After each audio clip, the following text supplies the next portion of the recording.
ಆತ್ಮೀಯ ಸ್ವಾಗತ ವೀಕ್ಷಕರೇ.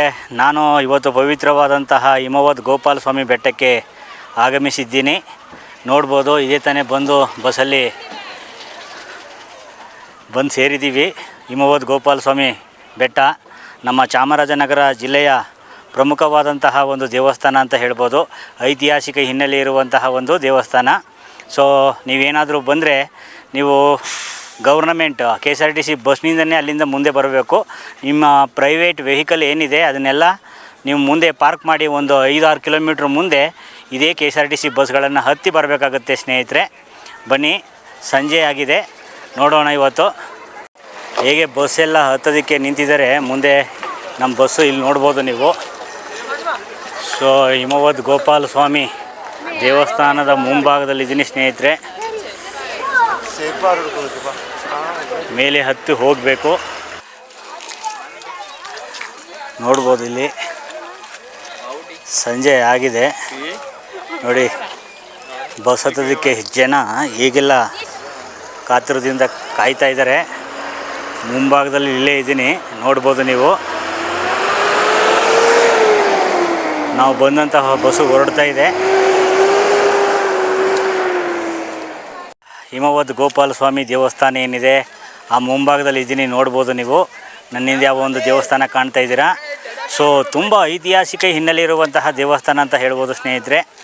ಹಿಮವದ್ ಗೋಪಾಲಸ್ವಾಮಿಯನ್ನು ಸಂತಾನ ಗೋಪಾಲಸ್ವಾಮಿ ಅಂತ ಕರೀತಾರೆ. ಇಲ್ಲಿ ನೀವು ಮುಂದೆ ಸುಮಾರು 77 ಕೊಳಗಳನ್ನು ಕಾಣ್ತೀರಾ, ಹಾಗೆ ಅಷ್ಟತೀರ್ಥಗಳನ್ನು ಕಾಣ್ತೀರಾ. ನೀವು ಇಲ್ಲಿ ಮುಂದೆ ತೊಟ್ಲು ತೀರ್ಥ ಅಂತ ಇದೆ. ಆ ತೊಟ್ಲು ತೀರ್ಥದಲ್ಲಿ ನೀವು ಸ್ನಾನ ಮಾಡಿ ನೀವೇನಾದರೂ ಸಂತಾನ ಅಪೇಕ್ಷೆ ಇದ್ದವ್ರಿಗೆ ಮಕ್ಕಳಾಗುತ್ತೆ ಅಂಥೇಳಿ ನಂಬಿಕೆ ಇದೆ ಸ್ನೇಹಿತರೆ. ಸುಮಾರು 77 ಕೊಳಗಳಿವೆ, ಹಾಗೆ ಅಷ್ಟತೀರ್ಥಗಳಿವೆ. ಆ ಒಂದು ದೇವಸ್ಥಾನದ ಮುಂಭಾಗದಲ್ಲಿದ್ದೀನಿ, ನೋಡ್ಬೋದು ನನ್ನ ಹಿಂದೆ. ಇನ್ನೂ ಒಳಗಡೆ ಹೋಗಿಲ್ಲ, ಹೋಗೋಣ. ಹಾಗೆ ಮುಂಭಾಗದ ಒಂದು ವೀಕ್ಷಣೆ ಏನಿದೆ ಅದನ್ನು ನಿಮಗೆ ತೋರಿಸ್ತೀನಿ ಸ್ನೇಹಿತರೆ.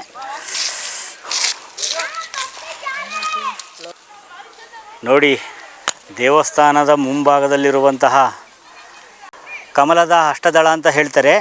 ಹಾಗೆ ಆ ಅಷ್ಟದಳದ ಆಕಾರವಾಗಿ ಹಬ್ಬಿರುವಂತಹ ಒಂದು ಸ್ಥಳ. ಈ ಕಾರಣಕ್ಕೋಸ್ಕರನೇ ಇದನ್ನು ಕಮಲಾಚಲ ಅಂತ ಹೇಳಿ ಕರೀತಾರೆ. ಮುಂದೆ ನೋಡ್ಬೋದು, ಇಲ್ಲಿ ಹಿಮವದ್ ಗೋಪಾಲಸ್ವಾಮಿ ದೇವಸ್ಥಾನದ ಮುಂಭಾಗದಲ್ಲೇ ಇದ್ದೀನಿ.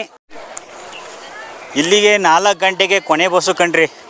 4 ಗಂಟೆ ಕೊನೆ ಬಸ್ ಏನಿದೆ ಆ ಒಂದು ಬಸ್ಸಲ್ಲಿ ಬಂದಿದ್ದೀನಿ, ನೋಡ್ಬೋದು. ಬನ್ನಿ ಮುಂದೆ ಹೋಗೋಣ. ನೋಡಿ ದೇವಸ್ಥಾನ ಹೇಗಿದೆ ನೋಡ್ಬೋದು. ಎಲ್ಲರೂ ಕೂಡ ಸಂಜೆ ಹೊತ್ತು ಆಟ ಆಡ್ತಾ ಇದ್ದಾರೆ. ಹಿಮವದ್ ಗೋಪಾಲಸ್ವಾಮಿಯ ದೇವರ ದರ್ಶನವನ್ನು ಮಾಡಿ ಎಲ್ಲರೂ ಕೂಡ ಬಂದು ಇಲ್ಲಿ ಬಸ್ಸಿಗೆ ಕಾಯ್ತಾ ಇದ್ದಾರೆ, ನೋಡ್ಬೋದು.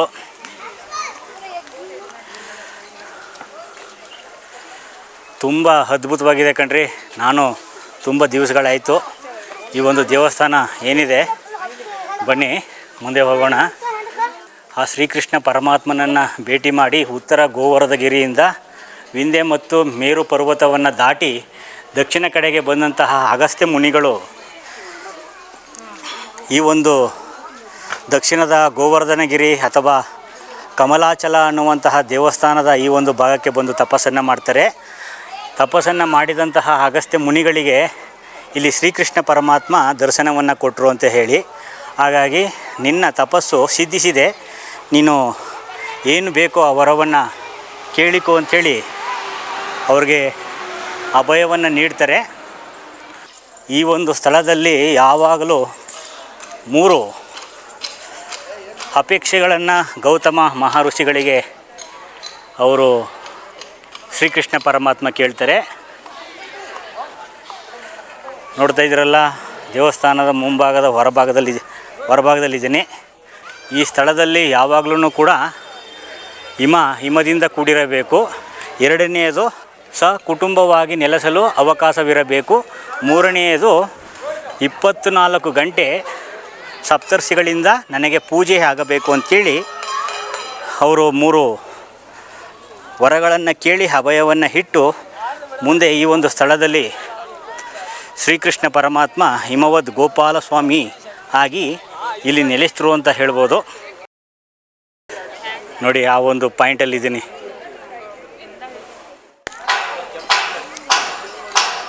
ನೋಡ್ಬೋದು ಇಲ್ಲಿ ಸೊ ಸಂಜೆ ಹೊತ್ತಿಲಿಗೆ ಆನೆ ಬರುತ್ತೆ ಅಂತ ಹೇಳ್ತಾರೆ. ಆ ಕಾರಣಕ್ಕೋಸ್ಕರ ನೋಡಿ ಇಲ್ಲಿ ಮುಂದೆ ನಿಮಗೆ ವಿದ್ಯುತ್ ತಂತಿ ಬೇಲಿಯನ್ನು ಹಾಕಿದ್ದಾರೆ. ಸೊ ನೋಡೋಣ, ಈಗ ಎಲ್ಲೋ ಬಂದು ಹೋಗಿರಬೇಕು ಅಂತ ಅಂದ್ಕೊಂಡಿದ್ದೀನಿ. ಇದೇ ಪ್ರದೇಶದಲ್ಲಿ ಆನೆ ಬಂದು ಹೋಗುತ್ತೆ ಅಂತೇಳಿ ಮಾಹಿತಿ ಇದೆ. ಹೇಗಿದೆ ನೋಡ್ತಾ ಇದ್ದೀರಲ್ಲ, ಸಂಜೆ ಟೈಮಲ್ಲಿ ಹಿಮವದ್ ಗೋಪಾಲ ಸ್ವಾಮಿ ದೇವಸ್ಥಾನವನ್ನು ನೋಡಲಿಕ್ಕೆ ತುಂಬ ಚೆನ್ನಾಗಿದೆ ಅಂತ ಹೇಳ್ಬೋದು.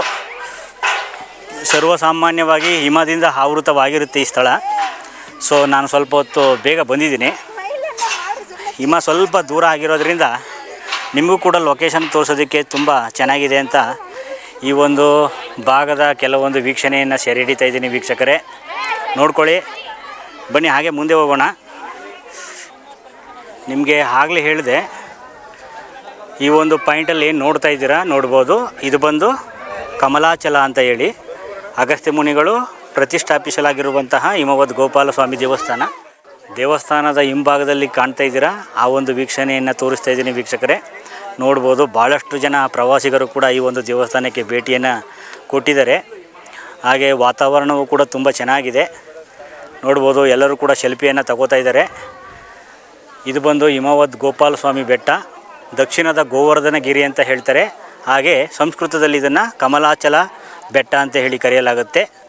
ಆ ಒಂದು ಸ್ಥಳವನ್ನು ನಾನು ನಿಮಗೆ ತೋರಿಸ್ತಾ ಇದ್ದೀನಿ, ನೋಡ್ಕೋಬೋದು.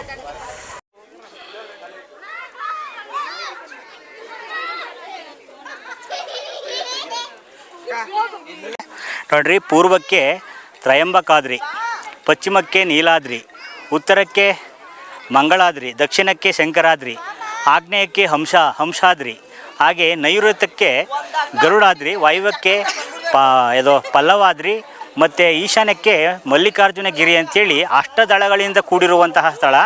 ಹಾಗಾಗಿ ಕಮಲದ ಅಷ್ಟದಳ ಹೇಗಿದೆ, ಆ ಒಂದು ಅಷ್ಟದಳದ ಆಕಾರವಾಗಿ ಹಬ್ಬಿರುವಂತಹ ಸ್ಥಳ.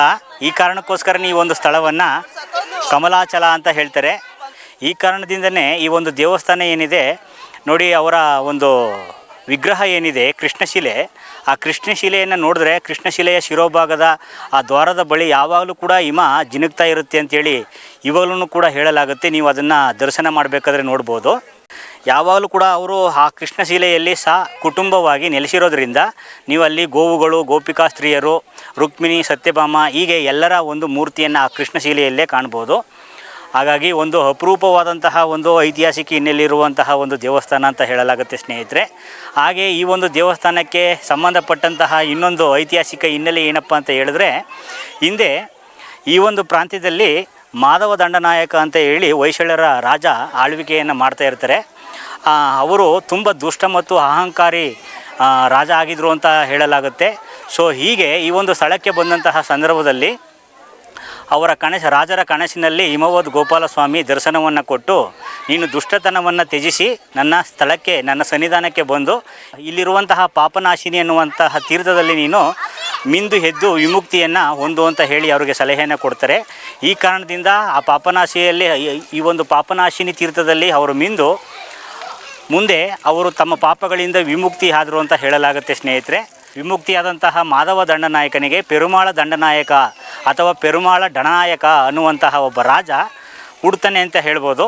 ಆತನೇ ಅವರ ತಂದೆಯ ಅಪೇಕ್ಷೆಯ ಮೇರೆಗೆ 1315ನೇ ಇಸ್ವಿಯಲ್ಲಿ 4 ಹಂತದ ಕೋಟೆಯನ್ನು ನಿರ್ಮಿಸಿ ಈ ಒಂದು ಪ್ರಾಂತ್ಯವನ್ನು, ರಾಜ್ಯವನ್ನು ಆಳ್ತಾ ಇದ್ದ ಅಂಥೇಳಿ ಒಂದು ಪ್ರತೀತಿ ಇದೆ. ಆ ಒಂದು ಇತಿಹಾಸ ಇರುವಂತಹ ಒಂದು ಸ್ಥಳ. ಸೊ ಮಾಧವ ದಂಡನಾಯಕನಿಗೆ ಪೆರುಮಾಳ ದಂಡನಾಯಕ ಇದೇ ಹಿಮವದ್ ಗೋಪಾಲ ಸ್ವಾಮಿಯ ಆಶೀರ್ವಾದದಿಂದ ಹುಟ್ಟಿದ್ರು ಅಂತ ಹೇಳ್ಬೋದು. ಸೊ ಇದು ಐತಿಹಾಸಿಕ ಹಿನ್ನೆಲೆ ಇರುವಂತಹ ಒಂದು ಇತಿಹಾಸ. ನೋಡಿ, ದೇವರ ದರ್ಶನವನ್ನು ಮಾಡಿ ಇದೇ ಬಾಗಿಲಿಂದ ನೀವು ಹೊರಗಡೆ ಬರ್ತೀರಾ, ಪ್ರಸಾದವನ್ನು ಕೊಡ್ತಾರೆ. ನೀವು ಕೂಡ ಸ್ವೀಕರಿಸಿ ಪ್ರಸಾದವನ್ನು ತಂದು ಈ ಒಂದು ಸ್ಥಳದಲ್ಲಿ ನೀವು ಕೂತು ಬೇಕಾದರೆ ಅದನ್ನು ಸೇವನೆ ಮಾಡ್ಬೋದು. ನೋಡಿ, ಬಂದಂತಹ ಭಕ್ತಾದಿಗಳೆಲ್ಲ ಪ್ರಸಾದವನ್ನು ಸ್ವೀಕರಿಸ್ತಾ ಇದ್ದಾರೆ. ಹಾಗೆ ಆ ಲೊಕೇಶನ್ ಹೇಗಿದೆ ಅದನ್ನು ಕೂಡ ಇಲ್ಲಿ ತೋರಿಸ್ತಾ ಇದ್ದೀನಿ, ನೋಡ್ಕೋಬೋದು. ತುಂಬ ಚೆನ್ನಾಗಿದೆ ಕಣ್ರಿ. ರಥವು ಕೂಡ ಇದೆ, ನೋಡ್ಬೋದು. ಸೊ ಇದೇ ತಾನೇ ಹಿಮವದ್ ಗೋಪಾಲ ಸ್ವಾಮಿಯ ದೇವಸ್ಥಾನ ಒಳಭಾಗದಲ್ಲಿ ಸ್ವಾಮಿಯ ದರ್ಶನವನ್ನು ಮಾಡಿದೆ. ಸೊ ಒಳಭಾಗದಲ್ಲಿ ಸ್ನೇಹಿತರೆ ಯಾವಾಗಲೂ ಹಿಮ ಜಿನುಗ್ತಾ ಇರ್ತದೆ.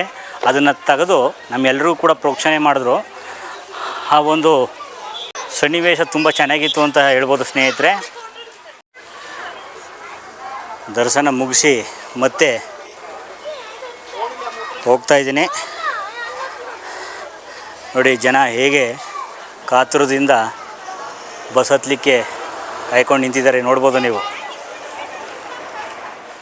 ಗಿರಿಜಾ ಕಲ್ಯಾಣ ಆಗುವಂತಹ ಸಂದರ್ಭದಲ್ಲಿ ಸ್ನೇಹಿತರೆ ಎಲ್ಲ ಮುಕ್ಕೋಟಿ ದೇವತೆಗಳು ಕೂಡ ಕೈಲಾಸದಲ್ಲಿ ಸೇರಿರ್ತಾರೆ.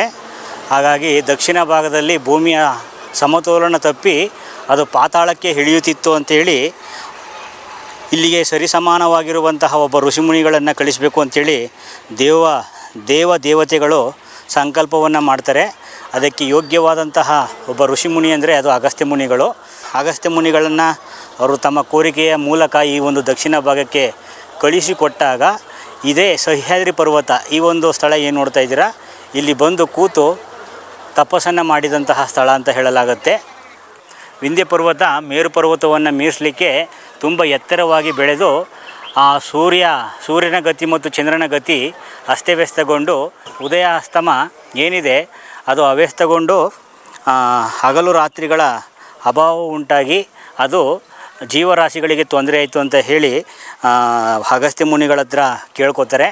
ಇದರ ಪ್ರತಿಯಾಗಿ ಬರುವಂತಹ ಸಂದರ್ಭದಲ್ಲಿ ವಿಂಧ್ಯ ಬಂದು ಅಗಸ್ತ್ಯ ಮುನಿಗಳ ಶಿಷ್ಯ. ಹಾಗಾಗಿ ಅಗಸ್ತ್ಯ ಮುನಿಗಳನ್ನು ಬರೋದನ್ನು ನೋಡಿ ವಿಂಧ್ಯ ಗುರುಗಳಿಗೆ ಶಿರಬಾಗಿ ನಮಸ್ಕಾರವನ್ನು ಮಾಡ್ತಾರೆ. ಆ ನಮಸ್ಕಾರವನ್ನು ಮಾಡುವಂತಹ ಸಂದರ್ಭದಲ್ಲಿ ನಾನು ದಕ್ಷಿಣ ಕಡೆಗೆ ಹೋಗ್ತಾ ಇದ್ದೀನಿ, ನಾನು ಬರುವವರೆಗೂ ನೀನು ಹೀಗೆ ಇರಬೇಕು ಅಂಥೇಳಿ ಅವರಿಗೆ ಸಲಹೆಯನ್ನು ಕೊಟ್ಟು ಆಜ್ಞೆಯನ್ನು ಮಾಡಿ ಅವರು ಇಲ್ಲಿ ಬಂದು ತಪಸ್ಸಿಗೆ ಕೂತ್ಬಿಡ್ತಾರೆ. ಸೊ ಅವರು ಮುಂದೆ ಉತ್ತರ ಕಡೆಗೆ ಹೋಗಲಿಲ್ಲ ಅಂತ ಹೇಳಿ ಪ್ರತೀತಿ. ದೇವಾಲಯದ ಗರ್ಭಗುಡಿಯ ಬಾಗಿಲಿನ ಮೇಲ್ಭಾಗದಿಂದ ವರ್ಷದ 365 ದಿನವೂ ಮಂಜಿನ ನೀರು ಜಿನುಗುತ್ತಿರುತ್ತದೆ. ಹೊರಗೆ ಎಷ್ಟೇ ಬಿಸಿಲಿದ್ದರೂ ಅಥವಾ ಮಳೆ ಇಲ್ಲದಿದ್ದರೂ ಈ ಹಿಮದ ಹನಿಗಳು ಬೀಳುತ್ತಲೇ ಇರೋದರಿಂದ ಈ ಕಾರಣಕ್ಕೆ ಈ ಕ್ಷೇತ್ರಕ್ಕೆ ಹಿಮವದ್ ಅನ್ನುವಂತಹ ಹೆಸರು ಬಂದಿದೆ. ಹಾಗೆ ಅಗಸ್ತ್ಯ ಮುನಿಗಳು ಉತ್ತರ ದೇಶದಿಂದ ಅಂದರೆ ಉತ್ತರ ಭಾಗದಿಂದ ದಕ್ಷಿಣ ಕಡೆಗೆ ಬರುವಂತಹ ಸಂದರ್ಭದಲ್ಲಿ ತಮ್ಮ ಕಮಂಡಲದಲ್ಲಿ ಪವಿತ್ರವಾದಂತಹ ಗಂಗೆಯ ಜಲವನ್ನು ತಂದಿರುತ್ತಾರೆ. ಹಾಗೆ ತಪಸ್ಸಿಗೆ ಕೂರುವಂತಹ ಸಂದರ್ಭದಲ್ಲಿ ಈ ಸ್ಥಳಕ್ಕೆ ಪವಿತ್ರ ಗಂಗಾ ಜಲವನ್ನು ಪ್ರೋಕ್ಷಣೆಯನ್ನು ಮಾಡಿದಾಗ ಸುಮಾರು 77 ತೀರ್ಥಗಳು ಇಲ್ಲಿ ಉದ್ಭವಿಸಿದವು ಅನ್ನುವಂಥದ್ದನ್ನು ತಿಳಿಸಲಾಗಿದೆ. ಬೆಟ್ಟದ ಮೇಲಿರೋ 77 ಪುಣ್ಯತೀರ್ಥಗಳಲ್ಲಿ ಸಪ್ತರ್ಷಿಗಳು ಸ್ನಾನ ಮಾಡಿ ಅನುಷ್ಠಾನಗಳನ್ನು ಮಾಡುತ್ತಿರುತ್ತಾರೆ ಎನ್ನುವಂತಹ ನಂಬಿಕೆ ಇದೆ. ಗರ್ಭಗುಡಿಯೊಳಗೆ ಜಿನುಗುವ ಹಿಮದ ನೀರನ್ನು ಸಪ್ತರ್ಷಿಗಳು ದೇವರಿಗೆ ಮಾಡುವ ಅಭಿಷೇಕದ ಪವಿತ್ರ ತೀರ್ಥವೆಂದು ಪರಿಗಣಿಸಲಾಗುತ್ತದೆ. ಗರ್ಭಗುಡಿಯ ಮೇಲ್ಭಾಗದಿಂದ ಜಿನುಗುವ ಪವಿತ್ರ ತೀರ್ಥವನ್ನೇ ಭಕ್ತರಿಗೆ ಪ್ರಸಾದವಾಗಿ ನೀಡಲಾಗುತ್ತದೆ. ಈ ನೀರಿನಿಂದಲೇ ದೇವರಿಗೆ ನಿತ್ಯ ಅಭಿಷೇಕವೂ ಆಗುತ್ತದೆ. ಮಾಧವ ದಂಡನಾಯಕನು ಜೀವನದ ಕೊನೆಯ ಹಂತದಲ್ಲಿ ಗೋಪಾಲಸ್ವಾಮಿ ಬೆಟ್ಟಕ್ಕೆ ಬಂದು ತನ್ನ ಅಹಂಕಾರ ಮತ್ತು ತಪ್ಪುಗಳಿಗಾಗಿ ಪ್ರಾಯಶ್ಚಿತ್ತ ಮಾಡಿಕೊಳ್ಳಲು ನಿರ್ಧರಿಸಿದನು. ಕಾಗೆಗಳು ಹಂಸತೀರ್ಥದಲ್ಲಿ ಸ್ನಾನ ಮಾಡಿ ಹಂಸಗಳಾಗಿ ಬದಲಾಗುವುದನ್ನು ಕಂಡ ಮಾಧವ ದಂಡನಾಯಕನಿಗೆ ಈ ತೀರ್ಥದ ಪವಿತ್ರತೆಯ ಮೇಲೆ ಅಪಾರವಾದ ನಂಬಿಕೆ ಉಂಟಾಯಿತು. ಅವನು ಇದೇ ತೀರ್ಥದ ಬಳಿ ದೀರ್ಘಕಾಲ ತಪಸ್ಸನ್ನು ಮಾಡಿ ಅಂತಿಮವಾಗಿ ಭಗವಂತನ ಧ್ಯಾನವನ್ನು ಮಾಡುತ್ತಾ ಇದೇ ಹಂಸತೀರ್ಥದ ತಟದಲ್ಲಿ ಮಾಧವ ದಂಡನಾಯಕನು ತಪಸ್ಸನ್ನು ಮಾಡುತ್ತಾ ಯೋಗ ಸಮಾಧಿಯಲ್ಲಿ ಪ್ರಾಣ ಬಿಟ್ಟನು ಎಂದು ಹೇಳಲಾಗುತ್ತದೆ. ಕೊನೆಗೂ ಹೊರಡುವಂತಹ ಸಂದರ್ಭದಲ್ಲಿ ಗಜರಾಜನ ಆಗಮನ ಆಗಿದೆ. ಇಲ್ಲಿ ನೀವು ನೋಡ್ಬೋದು. ನೋಡಿ, ಬಂದು ದೇವರಿಗೆ ಇಲ್ಲಿ ಪ್ರಾರ್ಥನೆಯನ್ನು ಸಲ್ಲಿಸುವಂಥದ್ದನ್ನು ನೀವು ಇಲ್ಲಿ ಕಾಣ್ಬೋದು. ನೀವು ಕೂಡ ಸಂಜೆ 4:30 ವೇಳೆಗೆ ಈ ಒಂದು ಹಿಮವದ್ ಗೋಪಾಲಸ್ವಾಮಿಯ ಬೆಟ್ಟಕ್ಕೆ ನೀವು ಬಂದರೆ ಈ ಒಂದು ದೃಶ್ಯವೂ ಕೂಡ ನೀವು ಕೂಡ ನೋಡ್ಬೋದು ಸ್ನೇಹಿತರೆ. ಹಾಗೆ ಹಳೆ ಕಾಲದ ಕಾಡಾನೆಗಳು ಬೆಟ್ಟದ ಮೇಲಿರುವ ದೇವಸ್ಥಾನದ ಗಂಟೆಯನ್ನು ತಮ್ಮ ಸೊಂಡಿಲಿನಿಂದ ಬಾರಿಸುತ್ತಿದ್ದವು ಅನ್ನುವಂತಹ ಪ್ರತೀತಿ ಇದೆ. ಇದು ದೇವರಿಗೆ ಆನೆಗಳು ಸಲ್ಲಿಸುವ ಗೌರವ ಎಂದು ಭಕ್ತರು ನಂಬ್ತಾರೆ. ಸೊ ಪ್ರತಿಯೊಬ್ಬರೂ ಕೂಡ ಟಿಕೆಟ್ ಬಂದು 70 ರುಪೀಸ್. ನೀವು 70 ರೂಪಾಯಿಯನ್ನು ಕೊಟ್ಟು ಇಲ್ಲಿಂದ ನೀವು ಏನೇ ಪ್ರೈವೇಟ್ ವೆಹಿಕಲ್ಗಳು ತಂದಿದ್ರೂ ಕೂಡ ಇಲ್ಲೇ ನಿಲ್ಲಿಸಿ ಇಲ್ಲೇ KSRTC ಬಸ್ಗಳೇನಿದೆ ಆ ಒಂದು ಬಸ್ಗಳ ಮೂಲಕ ನೀವು ಒಂದು ದೇವಸ್ಥಾನದ ಮುಂದೆ ಹೋಗಬೇಕಾಗುತ್ತೆ. ನೋಡ್ಬೋದು, ಅಲ್ಲೆಲ್ಲ KSRTC ಬಸ್ಗಳೆಲ್ಲ ನಿಂತಿವೆ. ಸೊ ಇದು ಬಂದು ನನ್ನ ಹಿಂದೆ ಇಲ್ಲಿ ಟಿಕೆಟ್ ಕೌಂಟರ್ ಇದೆ. ಸೊ ಇಲ್ಲಿಂದ ಹೋಗಬೇಕಾದ್ರೆ ಲಾಸ್ಟ್ ಬಸ್ ಬಂದು ನಿಮಗೆ 4 ಗಂಟೆಗಿದೆ. ಇಲ್ಲಿಂದ ಇವಾಗ ಇಲ್ಲಿರುವಂತಹ ಬಸ್ಗಳನ್ನೆಲ್ಲ ಮೇಲ್ಗಡೆ ಬಿಟ್ಟಿದ್ದಾರೆ.